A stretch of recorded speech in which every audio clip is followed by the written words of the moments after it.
Orrore in Sardegna. A Teltenia un cavallo di 25 anni è stato legato per il collo e trascinato come un rimorchio da un'automobile.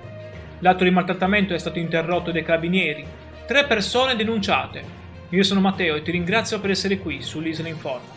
Se vorrei stare aggiornato su cronache e giustizia in Sardegna, iscriviti al canale e lascia un like. L'episodio di inaudita crudeltà si è verificato nel territorio di Teltenia. I 3 denunciati, tra cui il proprietario dell'equino, stavano spostando il cavallo da un terreno all'altro, ma lo hanno fatto in modo disumano, legandolo con una corda al collo dell'auto e costringendolo a correre.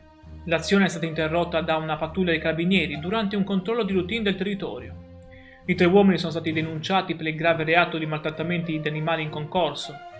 Ma l'età avanzata del cavallo rappresenta un aggravante a questo gesto di inqualificabile crudeltà? Assolutamente sì.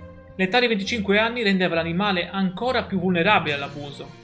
Un atto che offende la sensibilità di tutti e che non dovrebbe trovare spazio nella nostra isola. Fortunatamente l'intervento immediato dell'Arma ha posto fine a questo scempio a Teltenia, nel cuore dell'Ogliastra. Iscriviti all'Isola Informa e lascia un like se pensi che il maltrattamento di animali sia un reato inaccettabile. Grazie per aver seguito questa notizia con attenzione e grazie per il tuo supporto che mi permette di continuare a portarti informazioni sulla cronaca sarda. Passa una stupenda giornata e ci vediamo per la prossima notizia.